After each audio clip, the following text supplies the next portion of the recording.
Welcome back, everyone, to the deep dive. And today, well, we're going for gold. We're diving into the world of gold prospecting with a fantastic YouTube video from Flower Gold Wizards. This guy, Jason, clearly loves what he does. You can really tell he's passionate about it. And in this video, he's processing this massive bag of pay dirt straight from Glacier Creek Mining Company up in Alaska. And get this, it's a gift from his buddy, Tony. So we're about to see how a bag of, well, dirt transforms into a treasure trove. Exactly. We're working with the full video transcript for this deep dive, and let me tell you, it's a fascinating journey. Jason takes us through each and every step, from that initial wash of the raw material to the moment he unveils all that incredible gold. Today, we're going to break down the key techniques, uncover those little surprises, and really get into how you can transform ordinary earth into, well, gold. Okay, so let's jump right in and unpack this treasure hunt. The video starts with Jason showing this honestly gigantic bag of Alaskan pay dirt. The first thing he does, he gives it a good wash. Why all that water right off the bat? That initial wash, that's a crucial step.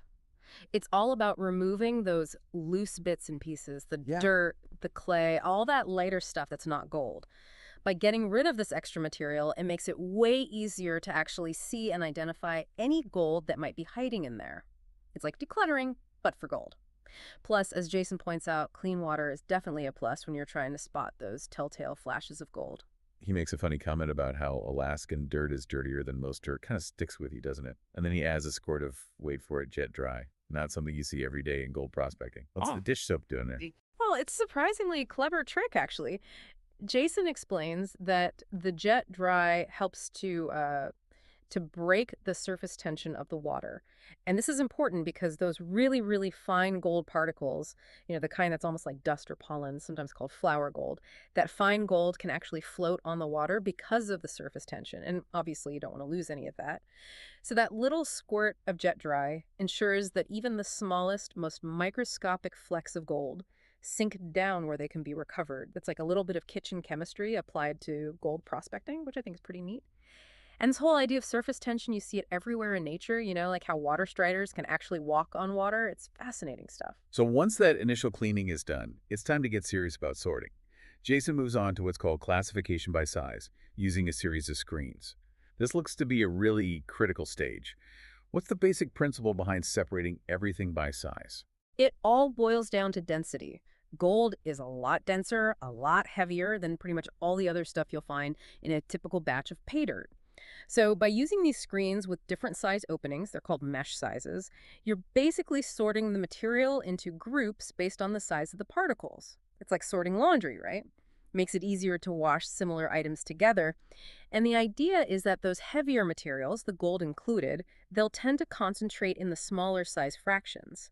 This makes the next steps, whether it's panning or using a sluice box, way more efficient. We see him using quite a few different classifiers. He starts with a screen with like half-inch openings and goes all the way down to super fine mesh, mentioning maybe 70 or 80 mesh or even finer.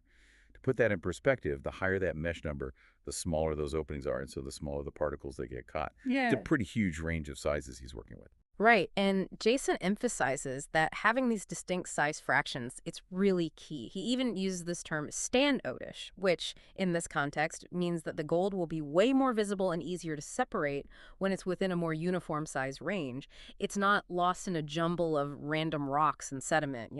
The gold really stands out. So he starts with those larger sizes, the material that won't fit through the half-inch screen, then the quarter-inch screen. If I remember correctly, those first screens weren't exactly overflowing with gold, were they? No, you're right. This particular bag of pay dirt, those larger classifications, they didn't yield a huge amount of gold.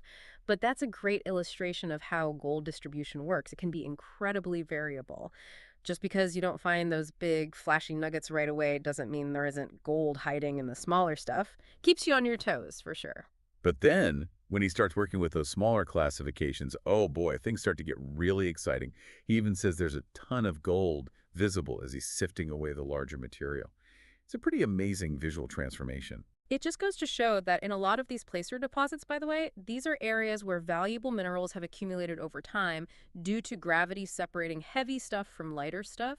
A good chunk of the gold can be found in these smaller flakes and particles.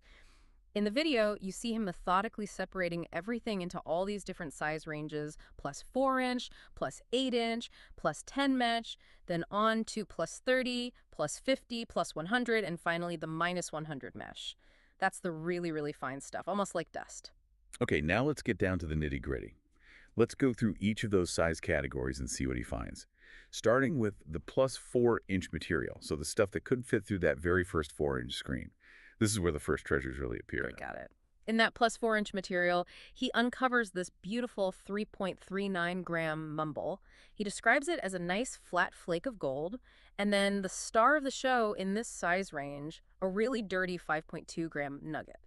It's incredible how just washing away the dirt reveals those hidden gems that were completely disguised before. And it's not all gold either. He uses a magnet and finds some magnetic material and even an old bullet. Just a little reminder that when you're digging into the earth, you never know what else you might find alongside the gold. That magnetic material is most likely black sand, which is made up of these dense, dark minerals like magnetite and hematite. It's often found with gold because they have similar densities. So when you see black sand, it can be a good sign you're in a gold-bearing area. Now let's move on to the plus 8-inch material. This is smaller than 4 inches, but still too big to pass through that 8-inch mesh screen. He pans a smaller amount of this stuff, if I'm not mistaken. What does he manage to find? This is where things start to get a little trickier. The material is still kind of dirty, and he begins to encounter some of that super fine powder gold that wants to stick to everything. It's a bit of a challenge, but he manages to pull out some twisty, gnarly, dirty bits of gold. They might not look like much, but they still add up to 1.931 grams. He really points out how coated some of these pieces are, almost like they're covered in black film. Later on, he even calls it black gold. What causes that discoloration? That black gold look often comes from coatings of iron oxides and other minerals that build up on the gold over time. It doesn't actually affect the value of the gold, but it can definitely make it harder to spot at first. Next, we have the plus 10 mesh fraction. It doesn't seem like he found a huge amount in this size range, but he does find some gold. Right. The plus 10 mesh material yielded a smaller amount, around 0.775 grams. And again, he points out that it's pretty dirty, that black gold observation again. It's a good reminder that gold comes in all sorts of sizes and can look different even within the same batch of pay dirt. But then we get to the plus 30 mesh, and here's where things get really interesting in terms of the amount of gold. Absolutely. He mentions that there's a lot of material in this size range, and his main focus shifts to panning this plus 30 mesh fraction and the result. A pretty impressive 9.923 grams. He calls it really chunky stuff, and it's clear that for this particular batch of pay dirt, those medium-sized gold particles were really abundant. After that comes the plus 50 mesh, and here we see a new piece of equipment, the Vortex Drop Riffle, or VDR, cleanup sluice. What's the advantage of using a specialized sluice box like this, especially for these smaller gold particles? A cleanup sluice like the VDR is usually much more efficient for processing larger amounts of this classified material, especially when you're dealing with these finer sizes. The key is the design of the riffles, those little ridges on the bottom. As water flows over them, they create these low-pressure zones, and because gold is so dense, those low-pressure areas allow the gold to settle out. It gets tracked behind the riffles while the lighter stuff just flows over and out. The demonstration in the video is pretty convincing. Just a small scoop of material yields a noticeable amount of gold. It's a very effective method. And he ends up with 7.117 grams of what he calls plus 60 mesh gold. There's a little discrepancy there in the mesh size, but the weight of the gold is clear. Yeah, probably just a slip of the tongue there. Yeah. The main point is just how well that VDR sluice does in catching that fine gold. It really streamlines the whole process, especially compared to trying to pan such a huge volume of fine material.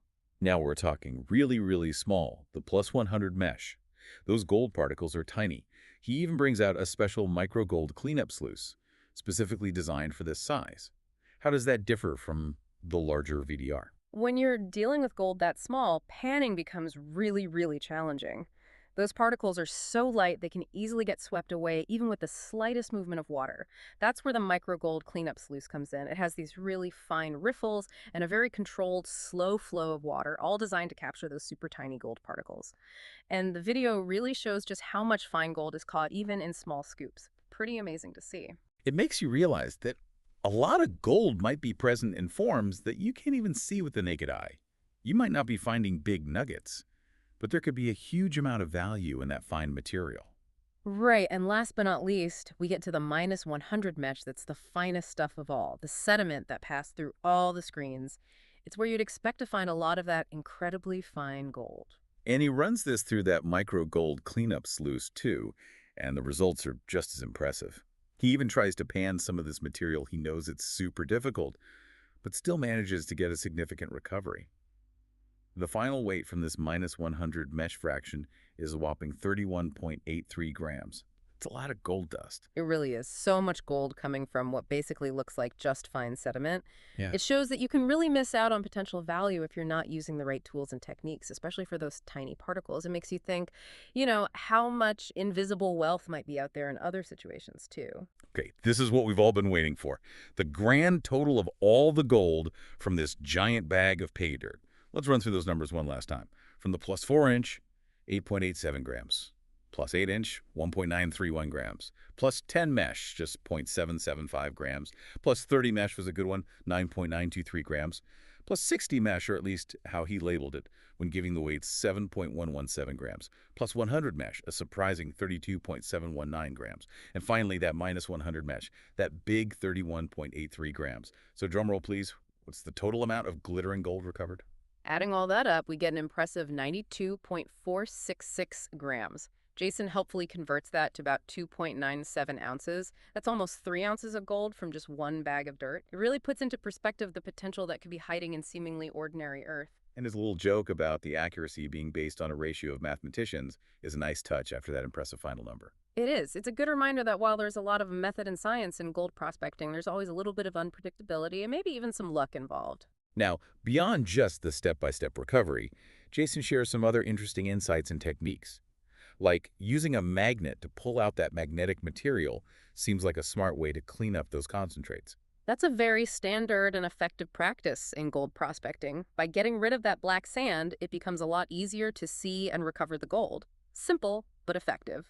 And he also talks about soaking this really dirty nugget in muriatic acid. Turns out it was a quartz specimen with gold running through it. That's a beautiful find in a different way. It is. Those specimen gold pieces, where the gold is naturally embedded in quartz or other minerals, those can be incredibly valuable to collectors. Sometimes the aesthetic appeal and rarity of the specimen can make it even more valuable than the actual weight of the gold it contains. He also mentions that he prefers constantly processing new material rather than going back to the same spots over and over again. It speaks to that adventurous spirit of exploration that drives a lot of prospectors. Absolutely. For many people, that sense of discovery, the thrill of finding something new, that's a huge part of the appeal. It's the journey as much as the destination, or in this case, the goal itself. And while he does talk about melting down his impressive haul of gold, he decides to save that for another video. Definitely leaves you wanting more. He does mention, though, that his buddy Tony sent him even more bags of pay dirt from a place called The Jig for their Patreon rewards program. So it sounds like there are more golden adventures on the horizon. It does. It also shows you the kind of camaraderie and resource sharing that goes on within the prospecting community. So having taken this deep dive into Jason's meticulous process, what are the big takeaways? What do you think is most important for our listeners to remember? What really struck me is the sheer meticulousness of the whole process. It's not about randomly digging in the dirt. The careful steps of washing, then sorting by size with those different mesh screens, and then using the right recovery techniques, whether it's traditional panning or those specialized tools like the VDR and the micro sleuths, it's all crucial for getting the most gold. It also highlights how gold isn't just found in big nuggets. It comes in all sizes, down to almost microscopic dust, and you need to adjust your methods accordingly. And of course, it's just incredible to see how much precious metal can be hiding in plain sight. Absolutely. It's a fascinating mix of technique, patience, and that excitement of potentially striking it rich. To wrap up our deep dive for you today, we've gone on a journey, witnessing a bag of Alaskan paybert transform into almost 3 ounces of pure gold. We saw how important that initial washing and classifying is, and how different techniques panning and the more advanced sluicing are used for different sizes of gold. We saw those diverse forms gold can take from those impressive nuggets down to that almost invisible flour gold, and the special equipment used to extract it all. And hopefully you had that aha moment right along with us. Maybe it was when we revealed that impressive total amount of gold recovered almost 3 ounces from a single bag. Maybe it was seeing how effective those different techniques are, especially for capturing all that fine gold with that micro sluice. Maybe it was even the surprising weight of that -100 mesh fraction. It really gets you thinking about the value and the allure of gold. All that effort, all that attention to detail for just one bag of burt. It's a metal that's been prized for centuries, and it's clear to see why. But it also makes you wonder, what other hidden treasures, not just in the ground, but maybe in other areas of life, could we uncover if we use the same kind of careful observation, methodical processes, and just a bit of focused effort? That's a great question to leave everyone with.